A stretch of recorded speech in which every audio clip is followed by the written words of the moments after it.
Hey guys, Andrew with CPR Instructor Affiliates powered by Prime Medical Training. I'm here today. We're going to talk about funding. What are the costs involved with starting a CPR company? What are different ways to get funding to grow your company? Those are all the topics today, but before we get into it, please make sure to hit the subscribe button below so you can stay tuned for more videos like this that are going to be hyper focused on helping you grow and build successful CPR companies. So, funding. Maybe let's start with the people who have not started their company yet. They're looking for information about what they need to get off the ground and how to make it happen. So there's some different ways to slice this, right? I mean, depending on your goals and what area you're in, things like that are going to determine how much money you need. We can go over some basic things though, as far as like your CPR equipment. You want to get good quality equipment from the start. Don't try to go cheap and then upgrade later on. Start with some of the best stuff, and so those are going to be Preston mannequins. There's Preston adult mannequins, Preston infant mannequins, and then Preston AEDs, and those are all products that you can find online through several different distributors. Now, how many do you want to get? It depends, but you can really get away with about 4 sets of everything. So when I say a set, that's an adult mannequin, infant mannequin, AED, the bag valve mask, things like that. That's probably going to run you anywhere between $1,500 and $2,000 to get all of that set up and ready to go. You could get more if you wanted, but the reality is if it's just you teaching in the beginning, you're only allowed to teach up to 9 people anyway. And so a set of 4 mannequins, which is what they come in sets of 4, that allows you to teach up to that maximum number of people, because the American Heart Association requires a 1 mannequin to 3 students ratio. So really 4 would allow you to teach 12 people, but you as an instructor are capped because AHA says that the other ratio is 1 instructor to every 9 students. So a 4-pack will get you there. $1,500 to $2,000 is what you're looking at out the door for everything. Now there's other expenses as well, depending on how far in you want to go. If you want to start out of the gate with all of your equipment and you want to get an office space that's got printers and computers and tables and chairs, all of that, you're really looking anywhere in the range of $10,000 to $15,000. We go, and when we open up a new office, we actually have a spreadsheet that lists out everything from the paper clips all the way up to our tables and chairs, and so we've got that spec'd out. And usually it'll run us about $12,000 to outfit a small office. And that includes mannequins. I mean, everything is in that spec sheet. So that gives you kind of an idea, but that's on like the high end. If you wanted to start out smaller, just get the equipment, and then maybe you want to use the library or your local chamber of commerce or someplace else like that to teach the classes. You obviously don't need all the furnishings, all the office equipment, things like that, and so you can significantly reduce your costs. And that's how I personally started when it was just me, doing it out of my bachelor pad. I just went and bought the equipment, storing it in my room because I had roommates and we were sharing the other spaces of the house. So my room was packed with mannequins and paperwork and rosters and stuff like that. And I would just travel out and teach classes at different people's locations. It wasn't until later on that I got an office and was able to move all the equipment and store it there. If you are trying to figure out whether you should get an office space or do it the way I started, my personal recommendation, if I could do it all over again, is I would go all in, get the space right off the bat, and go that route. And there's lots of reasons why. If you're interested, you can reach out to me. I'd love to share that information with you. But 12,000, let's go on the high end, 12 to 15,000. That's the all-in cost for this. How do you get the money? And this can apply to people who also are currently CPR company, have a CPR company, and they are looking to grow it or scale it, and they need to get funds to make that happen. There are a lot of different ways that you can get funding for your business. The most traditional way that people think of is going to a bank and asking for money, and that certainly is a great option, and that's probably the best option that you can go with, if they'll lend you the money. However, sometimes you have to get creative. Everybody has different financial situations. I understand that. And so you have to figure out other workarounds to make it happen. So another thing that you can get is like a traditional long-term loan through a bank, but you can also get a line of credit through the bank. And for those that aren't familiar, a line of credit is going to allow you to have, let's say, $10,000, and it's like a credit card. You pull out money as you need it, and then you can pay money back in to lower it down. So if you pull $5,000 out of that line of credit, you can put $5,000 against it and pay it back up, so you're back up to having a credit limit of $10,000. Whereas like a long-term loan, right? It's fixed. You've got, let's say, a 5-year loan for $10,000, and you make monthly payments on it until it's completely paid off. You don't get to like keep using the money that you're paying into that loan. Line of credits are great.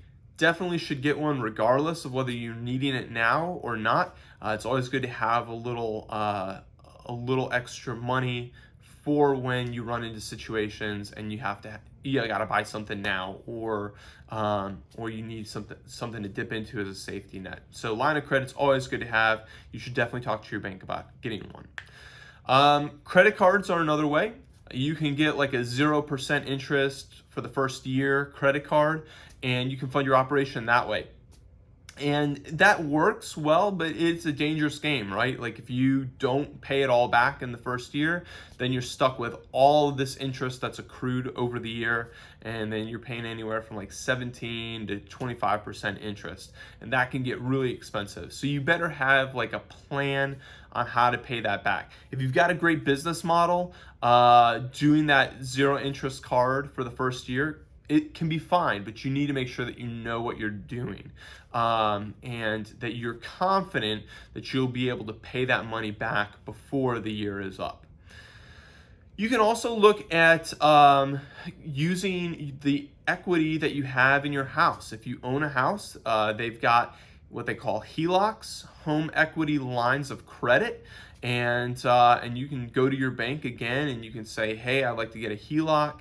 They'll go and see, okay, how much do you owe on your house? And let's say you owe $100,000, but your house is appraising for $150,000. Well, that means you have $50,000 worth of equity. You can get a loan, a line of credit tied to that $50,000, and now you've got cash to play with. And so that can be an option for you. The other risk though with that is obviously you're putting your house up. And so if you, again, aren't going to be able to make that money and pay it back, you jeopardize your house. So there is definitely a risk to that. But I mean, if you're just needing to buy some mannequins to get you by for the next few weeks, probably not a huge deal. If you're looking to start a whole new operation in another city, and you're going to take out a line of credit for $15,000, $20,000, and you don't have like a solid business plan, you don't have somebody that can mentor you and make sure that you're being successful, that can be a little riskier, right? In my case, I wouldn't mind using money from a HELOC to open up an operation because we've got a proven model. We definitely know that the money that we spend, we'll be able to get a return of interest on because we know how to work that operation. If you're just starting out or it's your first time expanding, you want to be a little more careful about doing something like that. Really, the only other way that you can get money is through people. So investors, and an investor can be as informal as a family member or friend, or you can actually go to people whose job it is to lend money and invest in companies. Now, with something like that, you jeopardize a couple things, right? So if you've got family members and friends, you risk potentially damaging some relationships, making there's some friction there between the family member or friends if you're not doing well with the business. I think that sometimes subconsciously there can be some judgment. So maybe they lent you $15,000 to go start this operation, and then they're looking at you and they're like, I don't think you're working as hard as you should be, and then they start getting worried that you're going to be able to pay them back, or they see you going on vacation, or they see you going out to eat, and they're like, can you really afford to be doing that? Because you had to borrow money from me. So those kind of like issues can arise, and subconsciously they can start judging your lifestyle choices outside of the business because they lent you money. And so that's another thing that you have to kind of be aware of. If you go to an actual investor or an angel investor and take money from them, know that there's also going to be some expectations. So the interest rate's going to be higher, more than likely. I mean, they're not going to give you like a 4 or 5% interest rate like a bank would. If you go to an investor, the interest rate's going to be more, and they may have some control as well. So this isn't a bank who gives you the money and then they don't really care what you do with it. An investor is going to be on top of you saying, okay, how are you planning to pay me back? How are you planning to make my interest and for me to get my return?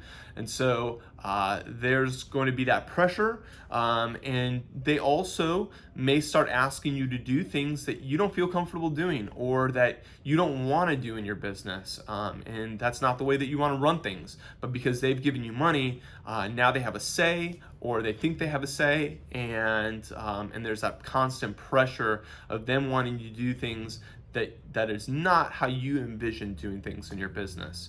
So those are like the main ways that you can get money. So banks, and through a bank you can get a traditional long-term loan, you can get a business line of credit, or you can get a home equity line of credit.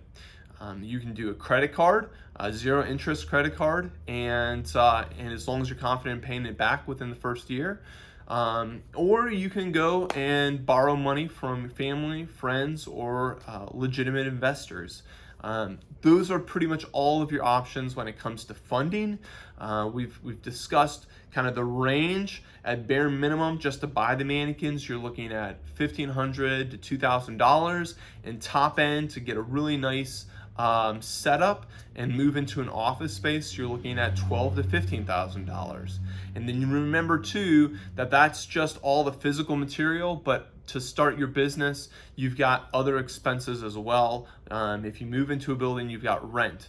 You might have a website. You might have some marketing expenses. So there's all of these other operational expenses as well that you're going to have on an ongoing basis. So when you go to borrow money, don't just borrow money for the immediate tangible.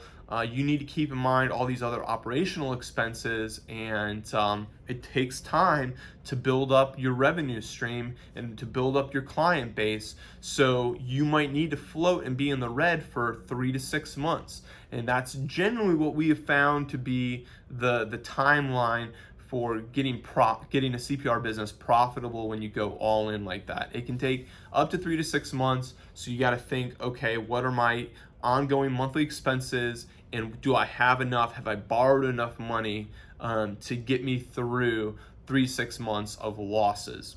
I hope this is helpful. There's a lot more that you can go into, a lot of complexities. You can dive really deep into financials. And so I'd be happy to answer those questions for you if you leave a comment below. Again, don't forget to subscribe. I will be responding to every comment that I get. I will be posting more videos like this on how you can grow a successful CPR company. And so please don't forget to subscribe, hit the notification bell so you get notified when I post a video, and we'll see you in the next video. Thanks.